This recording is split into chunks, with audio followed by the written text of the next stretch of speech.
পৃথিবীর মাঝখানে যে উত্তপ্ত লাভা আর আগুন আপনারা জানেন, পৃথিবীর উপর দিয়ে আমরা ঠান্ডা পৃথিবীতে ঘুরে বেড়াই, কিন্তু এর ভিতরে কিন্তু আগুন, লাভা। আল্লাহ কোরআনের মধ্যে ফুটন্ত টকবগে সাগরের কসম খেয়েছেন। আল্লাহ বলেছেন ওয়াল বাহরিল মাসজুর,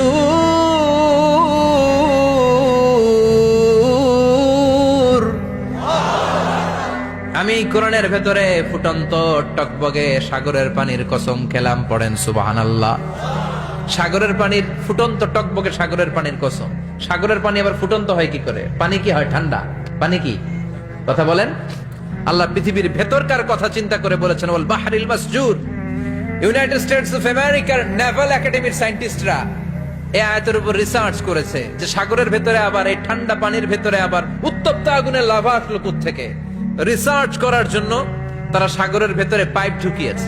পাইপ ঢুকাতে ঢুকাতে অনেকগুলো লেয়ার তারা পার করেছে। রূপান্তর শিলার স্তর, পাললিক শিলার স্তর, আগ্নেয়গিরির শিলার স্তর, মার্বেল পাথরের অনেকগুলো শিলার স্তর পেরিয়ে যাওয়ার পরে তারা পাইপ ঢুকানোর পরে দেখতে পেয়েছে পাইপগুলো গলে যায়। পাইপগুলো কি হয়? তার মানে ভিতরে কি আছে? গত কয়েক মাস আগে জাপানে কিছু জিওলজিস্ট, ভূতত্ত্ববিদ, তারা গবেষণা করে পৃথিবীর এক মাথা থেকে আরেক মাথায় যেতে চাচ্ছে, মানে প্রতিপাদ স্থান। বাংলাদেশের এখান থেকে ছিদ্র করলে আপনি দক্ষিণ আমেরিকার চিলির সান্টিয়াগোতে যেয়ে উঠবেন। তার মানে বাংলাদেশের প্রতিপাদ স্থান হচ্ছে দক্ষিণ সাউথ আমেরিকার চিলির সান্টিয়াগো। আবার ইন্ডিয়া থেকে ছিদ্র করতে করতে পৃথিবীর আরেক মাথা দিয়ে উঠবেন। সুবহানাল্লাহ বলেন। এটা তারা শুরু করেছে কিন্তু এখনো সফল হয় নাই। ইউএস এর নেভাল একাডেমির সায়েন্টিস্টরা পাইপ ঢুকাতে ঢুকাতে দেখে একটা পর্যায় শেষে পাইপ আর ঢুকানো যায় না। পাইপগুলো পৃথিবীর ভেতরে যেতে যেতে গলে গলে পানি হয়ে যায়। সুবহানাল্লাহ কইবেন না? এই রিসার্চ প্রজেক্টের যিনি চিফ, উনি বললেন আমার এমন পাইপ লাগবে গবেষণা করার জন্য যে পাইপ আগুনে জ্বলে না। বুলেট প্রুফে বুলেট মারলে বুলেট ঢুকবে। মাননীয় প্রধানমন্ত্রী শেখ হাসিনা যে গাড়িতে করে চড়ে, এটা বুলেট প্রুফ কার? আমেরিকা থেকে ফায়ার প্রুফের পাইপ নিয়ে আসা হলো। নেভাল একাডেমির চিফ সায়েন্টিস্ট পাইপ ঢুকাতে আরম্ভ করলেন। ঢুকাতে ঢুকাতে পৃথিবীতে কিন্তু অনেকগুলো স্তর আছে। যে বালু মাটি, সব কিন্তু বালু মাটি নয়।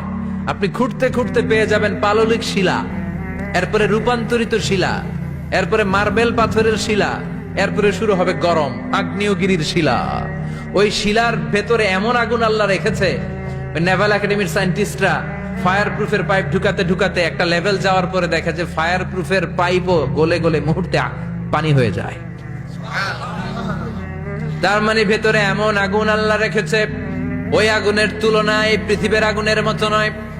ওই আগুনটাই জাহান্নামের আগুন। আবার বিজ্ঞানীরা গবেষণা করে ওই আগুনের মধ্যে মানুষের চিৎকার শুনেছে। এজন্য হাদিসে এসেছে আল্লাহর ওলিরা, মুমিন বান্দারা মারা গেলে তাদের রূহগুলো আকাশে চলে যায়, ইল্লিনে চলে যায়। আর কাফের মুশরিক আর নাস্তিক গুলো মারা গেলে তাদের আত্মাগুলো পৃথিবীর মাঝখানে সিজ্জিনে চলে যায়। ওই সিজ্জিনের ভেতরে আগুন আছে না নাই? চিল্লায় বলেন। তার মানে পাতালপুরীর কথাও আছে, সাগরের কথাও আছে, আকাশের কথাও আছে। কেমন করে দুনিয়াতে আমরা আসলাম সেটাও আছে। এমব্রয়োলজি, ভ্রূণ তত্ত্বের কথা কোরআনে আছে না নাই? পৃথিবীতে আল্লাহ কয়েক সিস্টেমে মানুষ বানালেন। সৈয়দনা আদমকে বানালেন, মাও নাই বাবাও নাই। সৈয়দনা আদম আলাইহিস সালামের বাবার নাম কি? মায়ের নাম কি? মাও নাই বাবাও নাই। আবার সৈয়দনা ঈসা আলাইহিস সালামকে আল্লাহ তৈরি করলেন, শুধু মা আছে বাবা নাই। আবার আমাদের সবাইকে আল্লাহ বানালেন, মাও আছে বাবাও আছে, ঠিক কিনা? এরপরে ছোট্ট এক ফোঁটা নাপাক থেকে আল্লাহ আমাদেরকে বানালেন। এই এক ফোঁটা বীর্যের মধ্যে যে প্রাণ আছে, এটা দুইজন বিজ্ঞানী আবিষ্কার করেছে। লিয়েন হুক মাইক্রোস্কোপ যন্ত্র দিয়ে তারা বীর্যের মধ্যে, স্পার্ম ড্রপের মধ্যে গবেষণা করে পেয়েছে যে ওখানে কি যেন নড়ে। ওই এক ফোঁটা ড্রপের মধ্যে কি যেন নড়ে। সেখান থেকে ওরা আবিষ্কার করেছে এই স্পার্মের ভেতরে, শুক্রাণুর ভেতরে প্রাণের অস্তিত্ব আছে। এক ফোঁটা বীর্যের মধ্যে 20 কোটি যদি শুক্রাণু না থাকে, ওই স্পার্ম থেকে আল্লাহ বেবি দেয় না, সন্তান দেয় না। সুবহানাল্লাহ কোন? এজন্য আল্লাহ বললেন হাল আতা আলাল ইনসানি হিনুম মিনাদ দাহরি লাম ইয়াকুন শাইআম মাযকুরা। ও মানুষ, কেন এত অহংকার করো? নজর করে তোমার জীবনের শুরুটার দিকে একটু তাকাও। কি ছিলা তুমি? এক ফোঁটা নাপাক পানি, একটা স্পার্ম ড্রপ থেকে এসেছো। ইয়াখরুজু মিন বাইনিস সুলবি ওয়াত তারায়েব।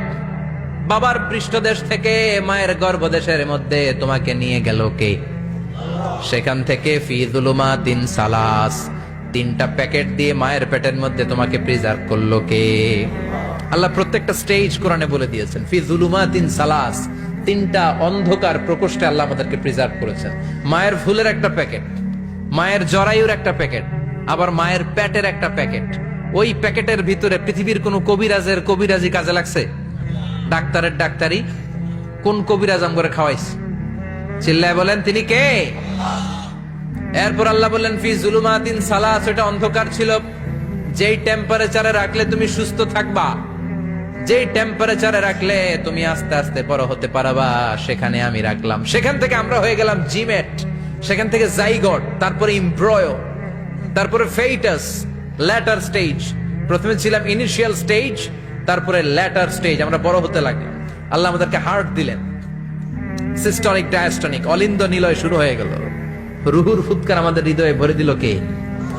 আল্লাহ আমাদেরকে স্কেলিটন দিলেন, কঙ্কাল, স্পাইনাল কর্ড দিলেন, আমাদের স্কাল দিলেন, মাথার খুলি দিলেন, লাঞ্চ দিলেন, ফুসফুস দিলেন, গল ব্লাডার দিলেন। যেখানে যেটা ঠিক যেমন ভাবে দেয়া দরকার মায়ের পেটে থাকতেই সেটা দিয়ে দিয়েছে কে? এরপর 8 মাস আমরা মায়ের পেটে মারে কষ্ট দিলাম। ওই মুহূর্তে আমার মা আমার জন্য যতটা কষ্ট করেছে পৃথিবীর কেউ ওই খবর রাখে না। তোরে কোন ঠিক কিনা? বোঝা হয়ে গিয়েছিলাম, একটা বস্তা। আমরা প্রত্যেকে মায়ের পেটে ছিলাম একটা কি, এই বস্তা নিয়ে আমার মা খেতে যেত, ঘুমাতে যেত। এই বস্তাটা পেটে করে আমার মা রান্না করে রান্না করত। একদিনও রান্না বন্ধ হয় নাই। এই বস্তাটা নিয়ে আমার মা টয়লেটে যেয়ে বসতে পারতো না। 8 মাস এরকম কষ্ট করেছে।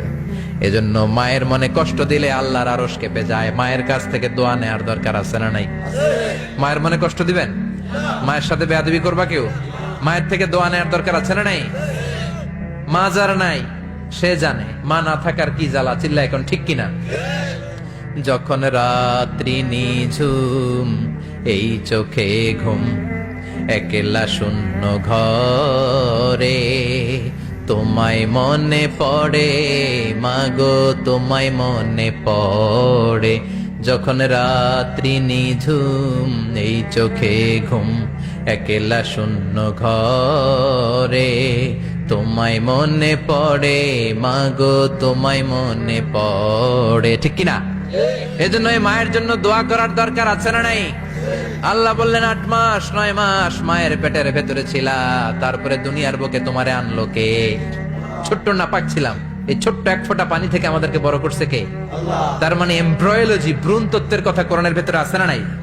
সে আল্লাহ বললেন ইয়াসিন ওয়াল কোরআনিল হাকীম ইন্নাকা লামিনাল মুরসালিন আলা সিরাতিম মুস্তাকিম। সুবহানাল্লাহ পড়েন।